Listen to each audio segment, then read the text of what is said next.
Hello students, I am Bhanu Yogi and today we are going to continue Flamingo chapter number 4, The Red Trap. In the last lecture we talked about a peddler. Now let's continue the lecture. The Ramesjo Iron Works, which are now closed down, were not so long ago a large plant with smelter, rolling mill and forge. अब लंबे समय जो ये ramus जो iron workshop थी ये बहुत समय से पहले ही बंद पड़ी थी। ये एक बड़ा कारखाना था जिसमें लोहे को गलाने का यंत्र, वो एक मशीन और एक भट्टी थी। And now in the summer time long lines of heavily loaded barges scow slide down the canal. और वहाँ पर ये चीज़ देखने को मिलती थी कि जो गर्मियों में सामान से लदी छोटी और बड़ी नावें उस नहर में तैर कर आ जाती थी। And in the winter time the roads near the mill were black from all the coal dust which shifted down from the big charcoal crates। और वहाँ पर देखने को मिलता था कि सर्दियों के समय में कारखाने के नज़दीक की सड़कें कोयले की धूल से काली हो चुकी थी, जो कि बड़े कोयलों के छन छन कर गिरती थी। यानी कि सर्दी के समय वहाँ पर जो आयरन वर्कशॉप में से जो कोयला निकलता था उससे आसपास की जो सड़कें होती थी वो काली हो जाती थी। During one of the long dark evenings just before Christmas the master Smith and his helper set in the dark forge near the furnace waiting for the pig iron. और क्रिसमस से तुरंत पहले एक लंबी अंधेरी शाम के दौरान मुख्य लोहार और उसका सहायक उस बड़ी लोहे की गलाने वाली भट्टी के पास बैठकर लोहे को पिघलाने का वो इंतज़ार कर रहे थे। Which had been put in the fire to be ready to put on the anvil. और जिसे निहाय पर रखे जाने के लिए तैयार करने के लिए आग में डाला जा रहा था। उस लोहे को बार बार आग में डाला जा रहा था। Every now and then one of them got up to stir the glowing mass with a long iron bar, returning in a few moments, dripping with perspiration, thus as was the custom. He wore nothing but a long shirt and a pair of wooden shoes। और जैसे कि वो लोग वहाँ पर उस भट्टी में लोहे को पिघला रहे थे, थोड़ी देर के बाद उनमें से एक चमकते पिघलते हुए लोहे को एक लंबी लोहे की छड़ से हिलाने के लिए उठता है। एक आदमी लोहे को हिलाने के लिए उठता है। थोड़ी देर बाद ही पसीने टपकते हुए वो वापस आ जाता है, जैसा कि ये उनका एक पारंपरिक ढंग था। वह एक लंबी कमीज और लकड़ी के जूतों के अलावा कुछ भी नहीं पहनता था। यानी उनकी जो ड्रेस थी, जो कॉस्ट्यूम थी, वो थी सिर्फ वो लंबी शर्ट और लकड़ी के जूते पहनते थे, क्योंकि वो एक आयरन मिल में काम करते थे। All the time there were many sounds to be heard in the forge. और उस भट्टी में एक ही समय के दौरान कई प्रकार की आवाज़ें सुनाई जा सकती थी। वहाँ पर सुन सकते थे डिफरेंट टाइप्स ऑफ साउंड वहाँ पर एक ही टाइम पे उस भट्टी में। The big bellows groaned and the burning coal cracked. वहाँ पर बड़ी अलग अलग डिफरेंट टाइप की ध्वनि सुन सकते थे, जैसे जलते हुए कोयले की या उसको तोड़ने की, उसको क्रैक करने की। The fire boy shovelled charcoal into the maw of the furnace with a great deal of the clatter. और वहाँ पर देखने को मिलता था कि आग जलाने वाला लड़का एक बेलचे से भट्टी के पेट में शोर करते हुए कोयलों को उसमें डालता रहता है। And outside roared the waterfall and a sharp north wind whipped the rain against the brick tiled roof। और वहाँ पर बाहर बाहर की ओर पानी की बिजली की आवाज़ सुनाई देती है और एक तीखी उतरी हवा ईंटों की छत के ऊपर बारिश रूपे गिरती है। यानी कि जो बारिश होती है तो वो ईंटों की जो छत होती है तो उस पर गिरती है, तो उसकी वजह से एक डिफरेंट साउंड उत्पन्न होता है। तो इसी प्रकार से उस भट्टी में अलग अलग साउंड वहाँ पर उत्पन्न हो रहे थे। It was probably on account of all this noise that the blacksmith did not notice that a man had opened the gate and entered the forge until he stood close up to the furnace। और जब ये सारी चीज़ें हो रही थी वहाँ पर, और इतनी सारी चीज़ों में इतनी सारी आवाज़ों के कारण जो लोहार था उसने उस समय ध्यान नहीं दिया कि किसी आदमी ने उस भट्टी का, उस मिल का दरवाज़ा खोला और उस भट्टी में घुस गया, जब तक कि वो भट्टी के पास आकर खड़ा नहीं हो गया।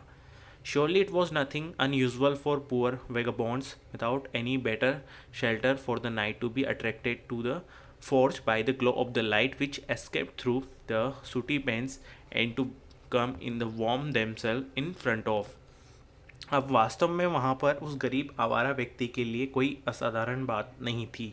वहाँ पर आना उसके लिए कोई असाधारण बात नहीं थी। जस्ट बिकॉज ऑफ, क्योंकि रात में बिना किसी बेहतर आश्रय के जो लोहे की जो वो कार्यशाला थी उसमें प्रकाश के कारण और शीशों से, मतलब वहाँ पर जब वो पहुँचा तो वहाँ पर बाहर खिड़कियों में बाहर की तरफ बहुत ज़्यादा सर्दी थी और अंदर की तरफ जो भट्टी थी वो उसका टेम्परेचर सही था, वो अपने आप को वहाँ पर गर्म रख पाता और इन सब चीज़ों से वो अट्रैक्ट हो गया, आकर्षित हो गया. And the fire. The blacksmith glanced only casually and indifferently at the intruder. और जब उसने सोचा, उस इंट्रूडर ने, उस पेडलर ने सोचा कि ये उसके लिए सही प्लेस है नाइट शेल्टर के लिए, तो वो आगे आया और आग के सामने अपने आप को गर्म करने के लिए वो आगे आया. लोहार ने मात्र उसकी तरफ देखा, ग्लांस, एक झलक उसकी तरफ देखी और उदासीनता के साथ बिन बुलाए मेहमान को उसने देखा. He looked the way people of his type usually did.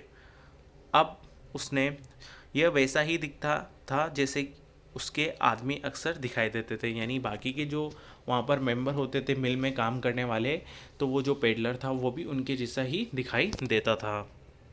Now he looked the way people of his type usually did, with a long beard, dirty ragged, and with a bunch of red traps dangling on his chest. अब वो आदमी, उसकी लंबी दाढ़ी, गंदे कपड़े और छाती पर चूहेदानियों का एक झुंड उस लटका हुआ था, तो वो बाकी व्यक्तियों की तरह ही दिखाई देता था. He asked permission to stay. उसने वहाँ रुकने की आज्ञा ली. And the master blacksmith nodded a haughty consent without honoring him with a single word. उसने रुकने की आज्ञा मांगी और मुख्य लोहार ने बिना कोई सम्मानजनक शब्द कहे सिर हिलाकर एक घमंडपूर्ण तरीके से स्वीकृति दे दी, यानी उसको आज्ञा दे दी. Now guys, next paragraph. The tramp did not say anything either. अब और उस आवारा व्यक्ति ने कुछ भी नहीं कहा. He had not come there to talk but only to warm himself and sleep. और जो वो पेडलर था, वो आदमी वहाँ पर बातचीत करने के लिए नहीं आया था, वो सिर्फ वहाँ पर अपने आप को गर्म रखने के लिए और सोने के लिए आया था, इसलिए उसने कुछ भी उनसे नहीं कहा. In those days the Ramsjo iron mill was owned by a very prominent iron master.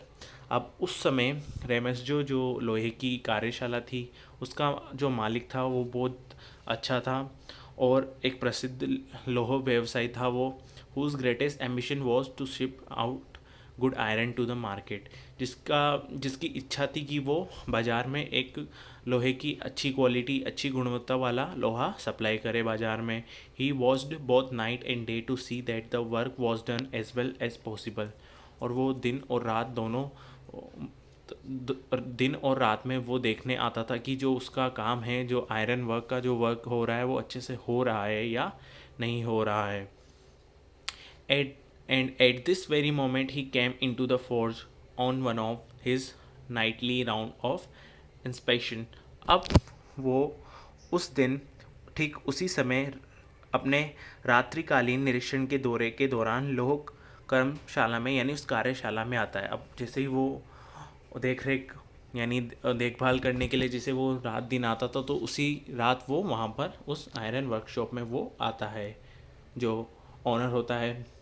Naturally, the first thing he saw was the tall ragamuffin who had eased his way so close to the furnace that steam rose from his wet rags. अब वास्तविकता में उसने जो पहली चीज़ उसे दिखाई दी वो गंदा दरिद्र मनुष्य, जिसने भट्टी के इतने समीप अपनी जगह बना ली थी, यानी वो पेडलर जो कि भट्टी के बिल्कुल पास बैठा हुआ था. The iron master did not follow the example of black Smith. अब जैसे कि उस पहले ब्लैक स्मिथ ने, उस मुख्य लोहार ने किया था कि उसने उसकी तरफ बिल्कुल नहीं देखा था, लेकिन ऐसा यहाँ पर आयरन जो ऑनर था, जो मालिक था, उसने ऐसा नहीं किया. हु हैड हार्डली डेन to look at the stranger. तो जो मालिक था वो धीरे धीरे आगे बढ़ा उस पेडलर की तरफ. अब he walked close up to him, वो उसके बिल्कुल पास गया, looked him over very carefully, उसकी तरफ ध्यानपूर्वक उसने देखा, then took off his slouch hat to get a better view of his face, फिर उसने उसकी टोपी को हटाया ताकि वो अच्छे से उसका चेहरा देख सके. Now guys, but of course it is you Nils Olaf, he said, how you do look. अब वहाँ पर उसने कहा कि निसंदेह ये तुम हो निल्स ओलोफ. उसने कहा तुम कैसे हो गए हो. यहाँ पर जो मालिक था उसने जैसे ही उस आदमी उस पेडलर को देखा तो उन्होंने कहा कि ये तुम हो निल्स ओलोफ, अब तुम कैसे दिखाई देते हो. नेक्स्ट पैराग्राफ का is the man with the rat traps had never before seen the iron master at Ramsjo and did not even know what his name was. The man, अब जो आदमी जिसके पास रेड ट्रैप्स थे, चूहेदानी थी, उसने उस आदमी को, आयरन मास्टर को, पहले रेमेसजो के आसपास कभी भी नहीं देखा था. यानी कि जो चूहेदानी बेचने वाला था उसने उस मालिक को, उस आयरन मिल के मालिक को कभी भी आसपास नहीं देखा था और वो जानता भी नहीं था उसका नाम क्या था. But it occurred to him that if the fine gentleman thought he was an old acquaintance, he might perhaps throw him a couple of corner. Therefore, he did not want to undeceive him all at once. अब जैसा कि उसे उसका नाम भी पता नहीं था और उसने इस पहले उसका देखा भी नहीं था, किंतु उसे लगा कि यह अच्छा व्यक्ति है, अच्छा मानव है. वो सोच रहा था कि ये शायद कोई उसका पुराना परिचित है, यानी कोई पुराना जान पहचान वाला है, तो शायद वो उसे कुछ क्रोनर दे दे. इसलिए उसने उसी समय सब कुछ सच बता देना उचित नहीं समझा. और जैसे कि उसे लगा कि शायद ये कोई परिचित व्यक्ति है, पुराना व्यक्ति है जो अभी उसे याद नहीं आ रहा है, और इसी कारणवश उसे लगा, उस पेडलर वाले को लगा कि वो उसे कुछ क्रोनर दे देगा. इस वजह से उसने उसे अपने बारे में कुछ भी नहीं बताया. Now guys, yes God knows things have gone down hill with me, he said. अब उसने उस समय वहाँ पर कहा, भगवान जानता है कि मेरा समय अच्छा नहीं रहा. उसने ऐसा कहा. You should not have resign from the regiment, said the iron master. तुम्हें रेजिमेंट नहीं छोड़ना चाहिए था, उस आयरन मिल के मालिक ने कहा. दैट वॉज द मिस्टेक, ये एक बहुत बड़ी गलती थी. If only I had still been in the service at the time it never would have happened. Well now of course you will come home with me. अगर मैं उसी समय नौकरी पर होता तो ये कभी नहीं होता. कोई बात नहीं, ठीक है, लेकिन अब तुम मेरे साथ घर चलोगे, ऐसा आयरन मास्टर ने उस पेडलर से कहा. To go along up the manor house and be received by the owner like an old regimental comrade, that however did not please the tramp. अब वहाँ पर उस सामंत के घर जाना और मालिक के द्वारा पुराना फौज का साथी समझकर स्वागत करना शायद उस आवारा व्यक्ति को प्रसन्न नहीं कर रहा था, क्योंकि जैसे कि वो एक ओल्ड रेजिमेंटल कॉमरेड था, तो उसे लगा कि शायद कुछ ना कुछ गलत उसके साथ हो जाएगा. तो इस बात से जो पेडलर था वो दुखी हो गया. Now guys, next paragraph. No I couldn't think of it, he said looking quite alarmed. अब यहाँ पर उस व्यक्ति ने कहा, नहीं, मुझे इसके बारे में नहीं सोचना चाहिए. उसने बिल्कुल चौकन्ना होते हुए कहा. He thought of the 30 kroner to go up to the manor house would be like throwing himself voluntarily into the lion's den.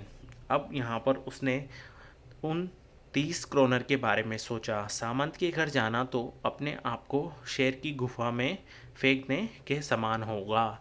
यानी क्योंकि वो ओल्ड रेजिमेंटल कॉमरेड था और अगर वो उसके घर जाएगा तो उसे लगा कि उसके घर जाना तो शेर की गुफा में जाने के समान है.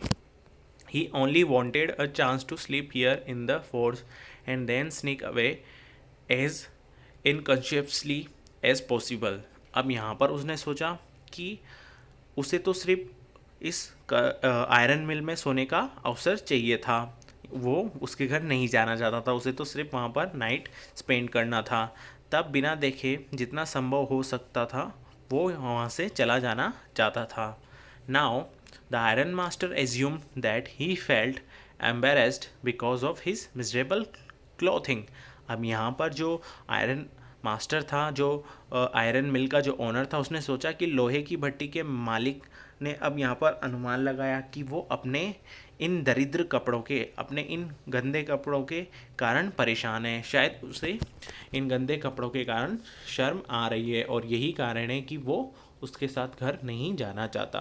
Please don't think that I have such a fine home that you can not show yourself there, he said, Elizabeth is dead. अब वहाँ पर उसने कहा कि कृपया यह मत सोचो कि मेरा घर इतना सुंदर है कि तुम वहाँ अपने आप को दिखा नहीं सकते, वहाँ अपने आप को ले जा नहीं सकते, उसने कहा। और उन्होंने कहा कि एलिजाबेथ का निधन हो चुका है।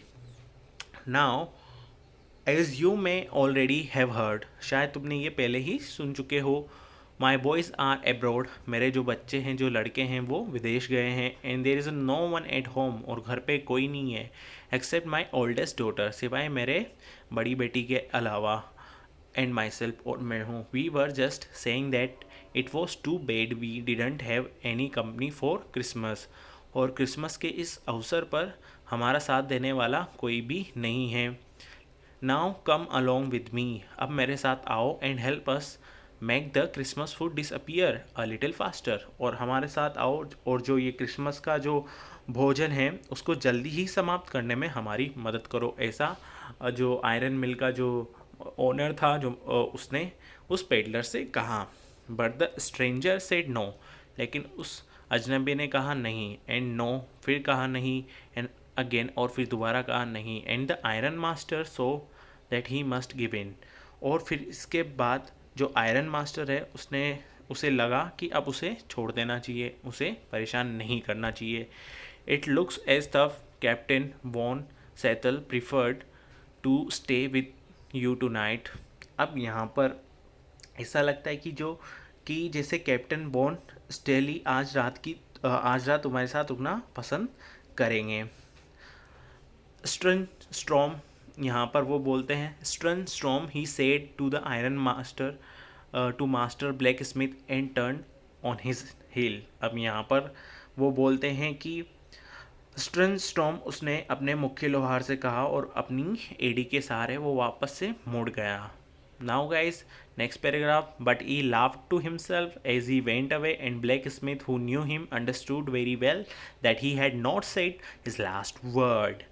अब यहाँ पर किंतु जब वो जा रहा था वो अपने आप पर हंसा, और लोहार जो उसे जानता था वो यह अच्छी तरह समझ गया था कि वो उसे अपना अंतिम शब्द नहीं उसने अपना अभी अंतिम शब्द नहीं कहा है। It was not more than half an hour before they heard the sound of carriage wheels outside the forge and a new guest came in. अब अभी आधे घंटे से ज़्यादा भी नहीं हुआ था कि उन्होंने आयरन मिल के बाहर एक सवारी गाड़ी की आवाज़ सुनी और एक नया मेहमान अंदर आया, किंतु इस बार कारखाने का मालिक नहीं था। Let's see, but this time it was not the iron master. He had sent his daughter, apparently hoping that she would have better powers of persuasion than he himself. अब यहाँ पर इस बार वो आयरन मास्टर नहीं आया था, उसने अपनी बेटी को भेजा था, स्पष्टता यह आशा करते हुए कि उसके पास किसी को मनाने की शक्ति उससे ज़्यादा है। She entered followed by a valet carrying on his arm a big fur coat. अब वहाँ पर उसकी बेटी अंदर आती है एक साज सज्जा के सेवक के साथ, उसके साथ एक सेवक भी था जिसने अपने हाथों में एक बड़ा फर का कोट पकड़ा हुआ था। Now she was not at all pretty, वह ज़्यादा सुंदर नहीं थी, but seemed modest and quite शाई, वो ज़्यादा सुंदर नहीं थी किंतु बड़ी ही शर्मिली थी। Now, in the forge, everything was just as it had been earlier in the evening. अब वहाँ पर वो उस लोहे की मिल में सब कुछ वैसा ही था जैसे शाम को था। Now, the master blacksmith and his apprentice still sat on their bench, and iron and charcoal still glowed in the furnace. अब वहाँ पर जैसा कि सब कुछ वैसा ही था जैसे शाम को था, अभी भी कुछ वहाँ पर कोई चेंज नहीं था, और जो मुख्य लोहार यानी मास्टर आयरन मास्टर था वो अपने बाकी कर्मचारियों के साथ, अपने बाकी जो सहायक थे उनके साथ मेजों पर बैठे हुए थे और लोहे और कोयले को अभी भी भट्टी में चमका रहे थे. Now the stranger head stretched himself out on the floor and lay with a piece of pig iron under his head and his head pulled down over his eyes. और वहाँ पर जो वो अजनबी था वो अपने आप को फर्श पर सीधा फैलाकर अपने सिर के नीचे पिग आयरन का एक टुकड़ा, उसने पिघले हुए आयरन का एक टुकड़ा लगाया हुआ था. Now his hat pulled down over his eyes. और जो उसकी जो टोपी थी उसने वो अपनी टोपी अपनी आंखों तक खींची हुई थी. As soon as the young girl caught sight of him she went up and lifted his hat. अब उस लड़की की नज़र उस अजनबी पर पड़ी. वो वहाँ पर गई और उसकी टोपी उसने वहाँ से उठा ली. The man was evidently used to sleeping with one eye open. अब जो वो आदमी था वो अपनी एक आँख खोलकर स्पष्ट रूप से सोता था. यानी एक आँख खोलने का मतलब वो थोड़ा चौकन्ना होकर के सोता था. एक आँख खोलने का मीन ये नहीं कि वो एक आँख बंद रखता था और एक आँख खोलता था. एक आँख खोल कर सोने का मतलब है कि वो थोड़ा चौकन्ना होकर केयरफुली वो सोता था. He jumped up abruptly and seemed to be quite frightened. अब जैसे ये हुआ तो वो एकदम से उछला और बड़ा ही डर गया और थोड़ा सा डरा हुआ वो प्रतीत हो रहा था. Now guys, next paragraph. My name is एडला विलमेंसन. अब यहाँ पर वो जो लड़की है वो बोलती है कि मेरा नाम एडला विलमेंसन है. Said the young girl. उस युवा लड़की ने कहा, my father came home and said that you wanted to sleep here in the forge too. My father, मेरे पिताजी यहाँ पर आए, घर पर आए और उन्होंने कहा कि तुम यहीं भट्टी में आज रात सोना चाहते हो, आप यहीं भट्टी में आज रात सोना चाहते हो. And then I asked permission to come and bring you home to us. फिर मैंने उनसे आज्ञा ली कि मैं यहाँ पर आकर आपको घर लेकर आऊँ. I am so sorry captain. Captain, मैं बहुत ज़्यादा दुखी हूँ that you are having such a hard time. कि आपका जो आप इस इतने बुरे समय से गुजर रहे हो, ऐसा एडला विलमेंसन ने कहा. She looked at him कंपेंसेनेटली.